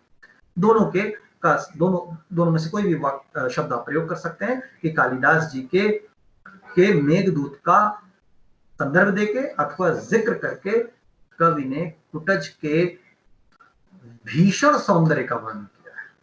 अब भीषण सौंदर्य क्या होता है भाई? मानसल सौंदर्य तो पता है, भीषण सौंदर्य क्या है? दरअसल जिन लोगों ने ये पाठ पढ़ा है अच्छे से उन्हें समझ में आ गया होगा कि कुटज की विशेषता ही ये है कि वह बहुत ही विपरीत परिस्थितियों में पैदा होता है। कहां पर पैदा होता है उस पाठ में बहुत स्पष्ट है कि पहाड़ी पत्थरों की दरारों में हमेशा उगता है वो, और गर्मी के मौसम में फूल खिलते हैं उसमें, और 2-4 फूल नहीं, झमाझम फूल खिलते हैं। पूरा गर्मी जून की तपती दोपहरी में अगर कोई फूल खिलने वाले 2-4 पौधे हैं, उनमें से कुटज है। और कुटज की विशेषता यह है कि जमीन में कम उगता है, पहाड़ी पथरीली चट्टानों में ज्यादा उगता है। इसी बात के सौंदर्य से मोहित होता है लेखक और पूरा एक निबंध लिख डालता है कि कुटज को वो। तो उस पाठ में एक जिक्र और भी है बहुत अच्छा सा, और उस वाले पैराग्राफ से भी कई बार प्रश्न पूछे गए हैं सीबीएसई बोर्ड की उस परीक्षा में, कि कुटज को लेखक ने एक योगी कहा है। क्वेश्चन आंसर में भी आता है, प्रश्न भी पूछे जाते हैं, प्रश्नोत्तर वाले प्रश्न में भी आया है, और ये वाला पैराग्राफ व्याख्या में भी कई बार आया है कि जहां पर हजारी प्रसाद द्विवेदी जी कुटज को एक योगी कहते हैं। तो वो योगी क्यों कहते हैं? क्योंकि वह कठिन परिस्थितियों में, विपरीत परिस्थितियों में भी न केवल उग रहा है, फैल रहा है, प्रसन्न है, उग रहा है, फैल रहा है मतलब प्रसन्न है, बल्कि वह आशीर्वाद भी दे रहा है, वह फूल भी दे रहा है, पुष्प भी कर रहा है, लोगों को अच्छा भी लग रहा है, वो छाया भी दे रहा है। इस कठिन परिस्थिति में जब सारे पेड़ अपनी पत्तियां गिरा दे रहे हैं, मजबूरी में छाया नहीं मिल पा रही है, उस परिस्थिति में कुटज छायादार पेड़ बना है, फूलदार पेड़ बना है, पुष्पित पल्लवित वृक्ष बना हुआ है। तो जब तक आप इन बातों को अपने साहित्यिक सौंदर्य वाले तीसरे या चौथी लाइन, तब तक आपको 100% अंक नहीं मिलेंगे। क्योंकि जैसा कि मैंने पहले कहा, परीक्षक की नजर आपके सौंदर्य बोध पर होती है कि आपने साहित्यिक सौंदर्य को कितना पकड़ा है, और वो आपकी पुस्तिका से, उत्तर पुस्तिका से परिलक्षित होना चाहिए।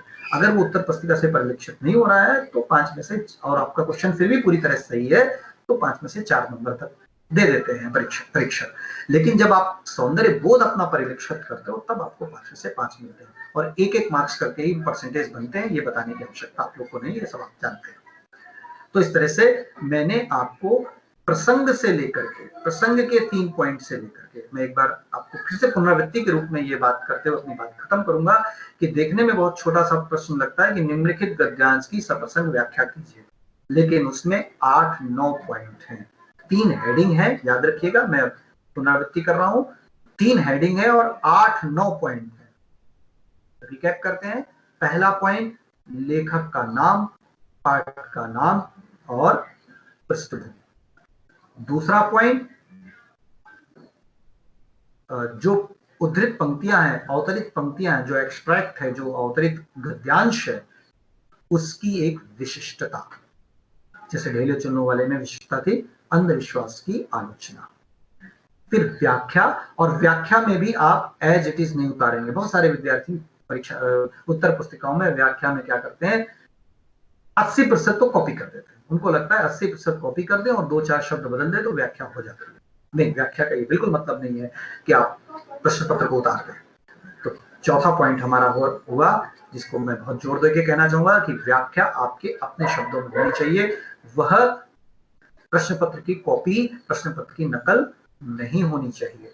तो उसको आप कैसे करेंगे? अभी इतनी देर से मैं विभिन्न पाठों के विशेष अंशों का जिक्र कर रहा था, वो जिक्र जरूर आना चाहिए कि अगर निर्मल वर्मा वाले पाठ कोई जहां से कोई वापसी नहीं का जिक्र है तो विभीषण, तो पलायन और विस्थापन की विभीषिका के बारे में जिक्र होना चाहिए। अगर वो यासर अराफात वाला खंड है या नेहरू जी वाला खंड है तो उनकी सरलता का जिक्र होना चाहिए उस व्याख्या वाले खंड में, तो ही पता चलेगा कि आपने अर्थ को अच्छे से समझा है। तो व्याख्या से हम उसके अर्थ ग्रहण को, विद्यार्थी के अर्थ ग्रहण की क्षमता को मूल्यांकित करते हैं। तो चौथा पांचवा पॉइंट हमारा हो गया व्याख्या का। अब हम आते हैं अगला है जो तीसरी हेडिंग है और अंतिम हेडिंग है जिसमें हम 2-4-5 पॉइंट बनाते हैं। वह पहला पॉइंट है भावों की उत्कृष्टता। बहुत जिक्र हुआ, बहुत विस्तार से मैंने बताया।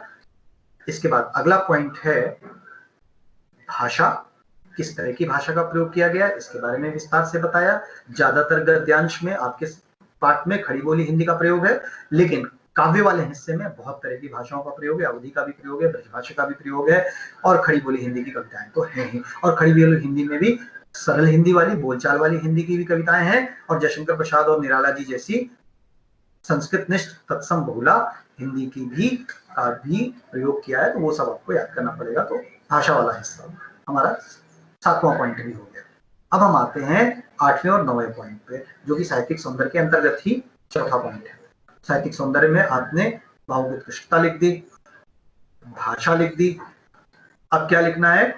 अंतिम विशिष्ट भाषा प्रयोग जिसमें आप मुहावरों का जिक्र करते हैं। आप कोई किसी संदर्भ का दिया गया है, कालिदास का संदर्भ दिया गया है या किसी इकोनॉमिक्स का संदर्भ दिया गया है या किसी घटना का संदर्भ दिया गया है, जैसे कि यासर अराफात वाले पाठ में उनके एक घटना का जिक्र है जिसमें वो अपने देश से निकाल दिए गए राष्ट्रपति हैं लेकिन उनकी सरकार कहीं नहीं चलती, वो राष्ट्रपति वो शरण लिए हुए हैं किसी देश में, उसका जिक्र जरूर आता है उसके गद्यांश में। उसको आप जरूर लिखते हैं एक पॉइंट में कि ये विशिष्ट प्रयोग है जहां पर यासर अराफात निर्वासित हैं और वो दूसरे देश में एक मेहमान के रूप में अपनी सरकार चला रहे हैं, निर्वासित सरकार है। जब आपके अध्यापकों ने आपको व्याख्या कराई होगी, इस पाठ को समझाया होगा तो जरूर इसका जिक्र किया होगा कि वो क्या घटनाक्रम था। तो एक इतिहास का भी जिक्र है। साहित्य पढ़ने का यही फायदा है, थोड़ा इतिहास, थोड़ी राजनीति, थोड़ा अर्थनीति, सब हमको थोड़ी थोड़ी पता चलती है।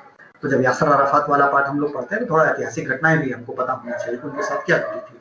तो जब वो पता होंगी तभी तो आप साहित्यिक सौंदर्य में चौथे पॉइंट को लिखेंगे, नहीं पता होंगी तो फिर कैसे लिखेंगे? तो ये सब आपका स्वाध्याय काम आता है और यही तो हम परीक्षक पकड़ता है कि विद्यार्थी का स्वाध्याय कितना है, विद्यार्थी ने पाठ को कितने ढंग से पढ़ा है। तो अगर आपने पाठ ढंग से पढ़ा है तो इन बारीक बातों का जिक्र आप करेंगे साहित्यिक सौंदर्य में या विशेष वाले हेडिंग में, और अगर आपने नहीं पढ़ा है तो व्याख्या लिख करके पाठ को खत्म कर देंगे तो फिर आपको एवरेज मार्क्स मिलते हैं। तो ये सारे पॉइंट्स हो चुके हैं। अब अगर आपके पास कोई प्रश्न हो तो मैं अवश्य चाहूंगा कि परीक्षार्थी अपने प्रश्न को रखें। मेरी तरफ से गद्यांश की व्याख्या के सारे बिंदु कवर हो चुके हैं। अब हम काव्यांश के कुछ बिंदुओं पर भी चर्चा कर लेते हैं। काव्यांश में भी व्याख्या बहुत अलग नहीं होती है पर कुछ चीजें फर्क होती है। फॉर्मेट वही है, पहले प्रसंग लिखेंगे आप, फिर आप व्याख्या लिखेंगे और फिर आप काव्यगत सौंदर्य भी लिख सकते हैं या विशेष हेडिंग भी लिख सकते हैं। आप इस तरीके से सारे पॉइंट्स बनाएंगे, लेकिन ये केवल 3 पॉइंट नहीं है, ये तो 3 हेडिंग है। अब इसमें पॉइंट्स क्या है? तो फिर वापस आते हैं प्रसंग वाले पॉइंट में कि लेखक के बारे में लिखना है। तो लेखक के बारे में लिखते समय आप इस बात का बहुत ध्यान रखेंगे कि लेखक किस धारा का कवि है। तो मैं एक बार फिर से रिपीट कर देता हूं, आपके सारे कवियों की धारा का, आपके सारे कवियों के पाठ्यक्रम के सारे कवियों की धारा। पहला पाठ जयशंकर प्रसाद, छायावादी कवि, तो जब भी आप इनकी व्याख्या लिखें, आप जरूर लिखें छायावादी कविता के प्रमुख स्तंभ जयशंकर प्रसाद द्वारा रचित। और आपके सिलेबस में जो कविता है वो दरअसल नाटक का हिस्सा है, तो आप इसका भी जिक्र करते हैं तो फिर तो आपको बहुत अच्छे मार्क्स मिल जाएंगे, पूरे मार्क्स। क्या आप ये नहीं लिख, अगर आप ये केवल लिखते हैं कि देवसेना का गीत या कार्नेलिया के गीत से लिया गया है तो भी उत्तर सही है, लेकिन ये उत्तम उत्तर, उत्तम उत्तर क्या है कि ये पंक्तियां छायावादी कविता के स्तंभ श्री जयशंकर प्रसाद द्वारा रचित नाटक स्कंदगुप्त या चंद्रगुप्त, दो कविताएं, एक स्कंदगुप्त से ली गई है, चंद्रगुप्त नाटक से ली गई है, स्कंदगुप्त नाटक से उद्धृत हैं और यह देवसेना गा रही है। या दूसरी वाली कविता चंद्रगुप्त नाटक से उद्धृत है और कार्नेलिया गा रही है। जब तक आप ये पूरा रेफरेंस नहीं देते हैं तब तक आप 100% अंक की उम्मीद ना करें। तो आपने तीनों रेफरेंस दिया। क्या दिया रेफरेंस? ये छायावादी कवि हैं, ये जयशंकर प्रसाद जी ने लिखी हैं, और ये नाटक से ली गई कविता है। और ये नाटक में कौन ये बात बोल रहा है? नाटक है तो किसी का डायलॉग होगा, वो तो किसका डायलॉग है? ये कार्नेलिया का डायलॉग है या देवसेना का डायलॉग है, जो भी आपको प्रश्न में दिया। दो पंक्तियों में ये बात आपने बता दी। अब तीसरी पंक्ति में मैंने क्या बताया था आपको कि आपको उस पंक्ति के बारे में बताना, उस पंक्ति में जो मुद्दा दिया गया है। तो आप अगर काव्यांश लिख रहे हैं तो आप उस मुद्दे को फिर से दोहराएंगे कि इन पंक्तियों में क्या कहा गया है, ठीक है। लेकिन मैं अभी इस पाठ में ज्यादा नहीं जाऊंगा, मैं सारे पाठों का थोड़ा थोड़ा जिक्र करूंगा काव्यांश के। तो अगर आपने जयशंकर प्रसाद लिख दिया है, जयशंकर प्रसाद का आपके पास आया है प्रश्न, तो आपने छायावादी कवि लिख दिया। अगला पाठ आप याद करिए कौन सा है? निराला जी। कविता का नाम है सरोज स्मृति। तो अब आपको पता होना चाहिए निराला जी किस धारा के कवि हैं। निराला जी भी मूलतः छायावादी कवि हैं, हालांकि उन्होंने प्रगतिवादी कविताएं भी बहुत सारी लिखी, लेकिन यहाँ पे छायावादी कवि हैं। तो आप लिखेंगे कि ये पंक्तियां छायावादी कविता के प्रमुख स्तंभ सूर्यकांत त्रिपाठी निराला जी की प्रसिद्ध शोक गीत सरोज स्मृति से लिया गया। याद आया? मैंने विधा कहा था कि विधा जरूर लिखनी है, और सही लिखनी, गलत मत लिख दिए। गलत अगर कंफ्यूजन है तो फिर मत लिखिए, तो विधा याद होना चाहिए। तो सवाल ये है कि सरोज स्मृति किस विधा की कविता है? तो वो है शोक गीत। इससे पहले जयशंकर प्रसाद में कविता क्या थी? वो गीत था और नाटक से लिया गया, नाटक का गीत था। ये वाली कौन सी कविता है? शोक गीत। शोक गीत क्या होता है? आपने चैप्टर पढ़ते समय पढ़ा होगा कि अंग्रेजी में इसे कहते हैं किसी की याद में, जब हमारा कोई परिजन की मृत्यु हो जाती है और उसकी याद में जो कविता लिखी गई होती है उसे हम शोक गीत या अंग्रेजी में एलिजी कहते हैं। तो ये हिंदी का प्रसिद्ध शोक गीत है। तो आपको ये बात लिखनी है, अगर सरोज स्मृति कविता से आपको व्याख्या लिखने को आती है तो आप जरूर लिखेंगे कि हिंदी के प्रसिद्ध शोक गीत सरोज स्मृति से ली गई है। फिर आप उस मुद्दे पर आएंगे जिस मुद्दे पर वो कविता का वो वाला अंश है। तो वो अंश जहां से लिया गया होगा उसको उसी समय पे आपको कंपोज करना होगा, उसी समय आपको देखना होगा कि यह मुद्दा कहां पर, कौन सा मुद्दा इस कविता में उठाया गया है, इस कविता के इस अंश में उठाया गया है, जो अंश प्रश्न पत्र में दिया गया है। अब अगले चैप्टर का जिक्र करते हैं, अगली कविता का जिक्र करते हैं काव्यांश में। मान लीजिए अगली कविता जो हमारी है वो मध्यकालीन कविता से भी बहुत सारे प्रश्न पूछे जाते हैं, और मध्यकालीन कविता सबसे ज्यादा जायसी और तुलसीदास से प्रश्न पूछे जाते हैं। तो मान लीजिए आपको जायसी वाले हिस्से से पूछा गया, तो आप क्या लिखेंगे? छायावादी कवि? नहीं भाई, नहीं, जायसी तो छायावादी कवि नहीं है ना। तो अक्सर ही बच्चे गलती करते हैं, क्या करते हैं कि 2-3 वर्ड्स याद कर लेते हैं और कुछ भी प्रश्न आए मैं तो वही लिखूंगा जो मैंने याद किया। अब मैंने क्योंकि जयशंकर प्रसाद याद किया था और छायावादी कवि याद किया था, तो मैं जायसी को भी छायावादी कवि घोषित कर दूंगा। ये गलतियां करेंगे तो मार्क्स तो कटेंगे ही ना। तो अब हमें याद होना चाहिए कि मलिक मोहम्मद जायसी किस धारा के कवि हैं। तो वह भक्ति काल की सूफी धारा के कवि हैं।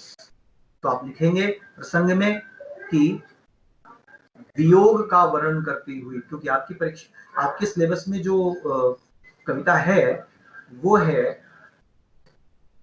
नागमती का वियोग वर्णन जायसी का लिखा हुआ। तो उसमें कोई भी खंड आपके उसमें आएगा तो नागमती का वियोग वर्णन ही आएगा। तो आप लिखेंगे कि नागमती के वियोग वर्णन का वर्णन करती हुई ये पंक्तियां प्रसिद्ध सूफी, हिंदी के प्रसिद्ध सूफी कवि मलिक मोहम्मद जायसी के प्रसिद्ध महाकाव्य, महाकाव्य जो लिखिएगा, फिर से पुस्तक का नाम हमेशा जरूरी होता है, तो जो लिखेगा महाकाव्य पद्मावत से ली गई है। ये हुआ अच्छा प्रसंग लिखना। लेकिन अगर आपने ये लिख दिया कि अंतरा भाग 2 से ली गई है तो गलत नहीं है, लेकिन आप 100% अंक यानी 5 में 5 की उम्मीद ना करें। आप पद्मावत से ली गई लिखेंगे तो ज्यादा सही है। तो पद्मावत से ली गई है, और कहां से ली गई है? पद्मावत के भी किस खंड से ली गई है? नागमती वियोग खंड से ली गई है। आपके सिलेबस में केवल वही चैप्टर है, नागमती वियोग खंड ही है। तो याद कर लीजिए कि अगर जायसी वाला पैराग्राफ आता है तो आपको नागमती वियोग खंड ही लिखना है और पद्मावत ही लिखना है। तो आगे एक कविता का जिक्र करते हैं जिसमें फिर बदल जाएगी बात।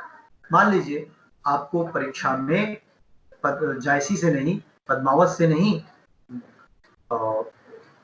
घनानंद आपके पाठ में भी घनानंद से पाठ आता है, तब आप क्या करेंगे? उनको भी सूफी कवि लिख देंगे? नहीं, सूफी कवि नहीं लिखेंगे। दोनों की भाषा में भी अंतर है। जायसी अवधि में लिख रहे हैं और घनानंद की भाषा ब्रज है। और निराला जी और जयशंकर प्रसाद पहले ही मैंने बताया कि खड़ी बोली में लिख रहे हैं, और तत्सम बहुला साहित्यिक खड़ी बोली में लिख रहे हैं। तो घनानंद का जिक्र जरूर मैं करना चाहूंगा यहाँ पर कि घनानंद भी वियोग के कवि ब्रज भाषा में लिख रहे हैं, लेकिन वो सूफी कवि नहीं है जायसी की तरह। तो आप उनका भी अलग रेफरेंस याद करके रखेंगे कि घनानंद किस धारा कवि हैं। घनानंद रीति मुक्त धारा के कवि हैं। तो जरूर लिखेंगे विरह की पीड़ा के अमर गायक कहा जाता है घनानंद। तो अगर आप ये एग्जेक्टिव विशेषण याद कर लें घनानंद के बाद साथ कि विरह की पीड़ा का अमर गायक, विरह की पीड़ा के अमर गायक घनानंद नंद जी द्वारा रचित ये पंक्तियां, इस तरह से प्रसंग को कंपोज करेंगे, आप संयोजित करेंगे तो आपको अच्छे मार्क्स मिलेंगे। क्योंकि इसमें एक ही लाइन में आपने बता दिया कि ये पंक्तियां घनानंद द्वारा रचित हैं, और आपने यह भी बता दिया कि घनानंद विरह के कवि हैं, और आपने यह भी बता दिया कि यह रीति मुक्त धारा के कवि हैं। फिर से मैं दोहरा रहा हूं, अगर आप प्रसंग याद करना चाहें घनानंद का, फिर से मैं दोहरा रहा हूं कि विरह की पीड़ा के अमर गायक रीति मुक्त कवि श्री घनानंद द्वारा रचित पंक्तियां। एक लाइन में आपने अपने चारों पॉइंट्स पिरो दिए। यही कला है कि कम लिखना है, परीक्षा में समय कम होता है, और अपनी सारे पॉइंट्स को भी लिखना है। तो कैसे कम शब्दों में सारे पॉइंट्स आए, ये भी कला है। इसीलिए कहा जाता है कि उत्तर अभ्यास करके रखें, यानी परीक्षा में जाने से पहले एक बार मॉडल क्वेश्चन पेपर लिख करके अभ्यास कर लें। जब आप इस तरह से उत्तर लिखते हैं तो अच्छा होता है। फिर आप अपने लिखे हुए उत्तर को अपने अध्यापक को, जो भी आपके पास माध्यम हो, फोटोग्राफ्स के माध्यम से या वीडियो के माध्यम से, अपने अध्यापक को दिखा भी सकते हैं, तो वो आपको अपनी गलतियां बताएंगे। तो आपने घनानंद भी हो गया कि घनानंद में आप ये लिखेंगे। अगला है, अगले पाठ का हम जिक्र करते हैं, जो अगली कविता बहुत ज्यादा पूछी जाती है, वो है विष्णु खरे की कविता एक सत्य। इस पर बहुत प्रश्न आते हैं, प्रश्न भी इस पर आते हैं और व्याख्या भी से पूछा जाता है। तो पुनः लेखक का नाम विष्णु खरे, ये तो मैंने बता दिया, लेकिन ये किस धारा के कवि हैं? ये आधुनिक कवि है और प्रयोगवादी कवि है। तो जरूर लिखेंगे प्रयोगवादी कवि विष्णु खरे द्वारा रचित कविता से ये पंक्तियां ली गई। फिर उस मुद्दा कि उस दूसरा पॉइंट होता है कि उस पंक्तियों में, जो पंक्तियां आपके सिलेबस में दी गई हैं, आपके प्रश्न पत्र में दी गई हैं, उसमें क्या मुद्दा उठाया गया है। तो एक शब्द, एक राजनैतिक संदर्भ की कविता है, उसको देखेंगे हम लोग कि किस संदर्भ में कहां से उठाई गई है वो पंक्तियां, किस वाले संदर्भ से उठाई गई। आजादी के बाद जो सपने टूटे हैं उसका जिक्र है। तो इस तरीके से हम अलग अलग संदर्भ में अलग अलग कविताओं के प्रसंग को अलग अलग तरीके से लिखने का अभ्यास परीक्षा से पहले करेंगे। और उसके लिए मैंने आपको बताया था कि एक सारणी बनानी पड़ेगी, थोड़ा सा गृह कार्य करना पड़ेगा, जिससे आपको परीक्षा से ठीक पहले रिवीजन करने में भी आसानी होगी और आपको अभी याद भी हो जाएगा सारणी टेबल बनाते समय, ताकि आप अलग अलग कवियों के बारे में अलग अलग पॉइंट्स आसानी से याद रख सकें। आगे आते हैं और कवियों के छोटे छोटे परिचय में देता जाऊंगा कि ताकि प्रसंग लिखना आपको याद हो जाए। अब अगला प्रसंग हम लिखेंगे, मान लीजिए अगली कविता हमारी, अगला चैप्टर है हमारा केदारनाथ सिंह। ये आधुनिक कवि हैं, वर्तमान कवि हैं। उनकी कविता है बनारस। और केदारनाथ सिंह जाने जाते हैं अपने अलग अलग बिंबों के लिए, नए बिंब प्रयोगों के लिए जाने जाते हैं। आपकी पुस्तक में जब केदारनाथ जी का परिचय आप पढ़ेंगे, केदारनाथ सिंह जी का परिचय पढ़ेंगे, आपको इसका जिक्र मिलेगा। तो आप जब प्रसंग लिखेंगे तो प्रसंग लिखते समय आधुनिक कवि शब्द का जरूर प्रयोग करेंगे कि आधुनिक कवि, बल्कि समकालीन कवि, क्योंकि अभी तक वो कविता लिख ही रहे थे कुछ दिन पहले तक, कि समकालीन कविता के प्रमुख कवि श्री केदारनाथ जी द्वारा लिखित चर्चित कविता बनारस से पंक्तियां उद्धृत की गई हैं।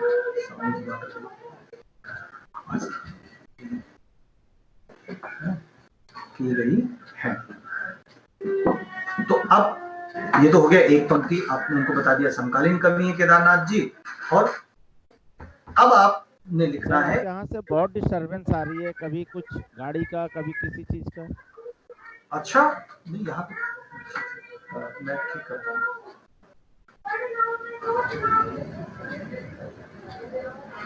एक मिनट मुझे ब्रेक देंगे थोड़ा सा। ओके सर, वाइंड अप कीजिए सर, टाइम वैसे भी ओवर हो चुका है, वाइंड अप कर हाँ, वाइंड अप ही कर रहा था कि कोई प्रश्न नहीं आ रहे थे, इसलिए मैं बात को आगे बढ़ा रहा था। ठीक है, तो अब आपने केदारनाथ जी को जब लिखेंगे तो आप उनके बिंब प्रयोगों के बारे में साहित्यिक सौंदर्य में जरूर लिखेंगे, क्योंकि वो बिंब के ही कवि हैं। अब बिंब क्या होता है, अभी जब हम अगला चैप्टर करेंगे, अगले परीक्षा में जब हम अगले लेक्चर में जब हम काव्य के सौंदर्य को लिखेंगे तो जरूर इसके बारे में हम जिक्र करेंगे। तो मेरे विचार से मैंने व्याख्या करने के सारे पॉइंट्स, व्याख्या संबंधित प्रश्न तैयार करने में समस्या नहीं आएगी। धन्यवाद।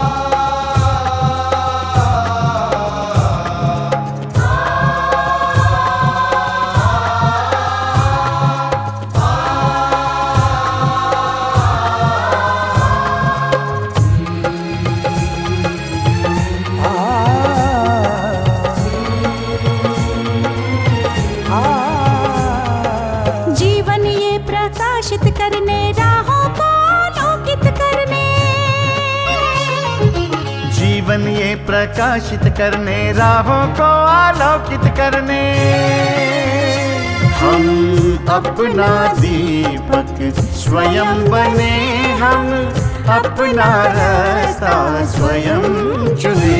हम अपना दीपक स्वयं बने, हम अपना रास्ता स्वयं चुने। जीवन ये प्रकाशित करने, राहों को आलोकित करने।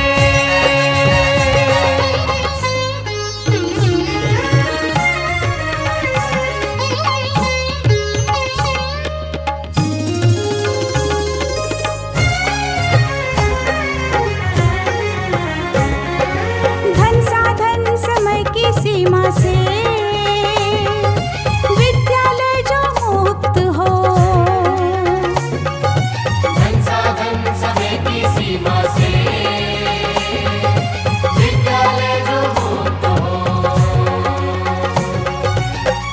पढ़े हम कहीं पढ़े वे विषय की लोच से युक्त हो। कभी पढ़े हम कहीं पढ़े वे विषय की लोच से युक्त हो।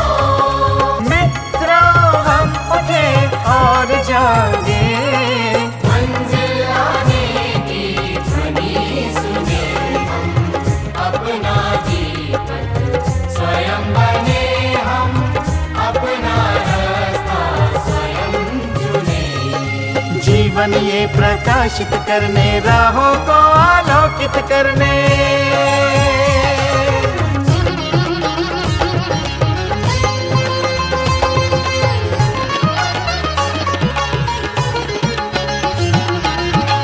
राष्ट्रीय मुक्त विद्यालय का है द्वार खुला सबकी खातिर। शिक्षा परीक्षा का अवसर एक बार ही क्यों मिलता फिर। शिक्षा और परीक्षा का अवसर एक बार ही क्यों मिलता फिर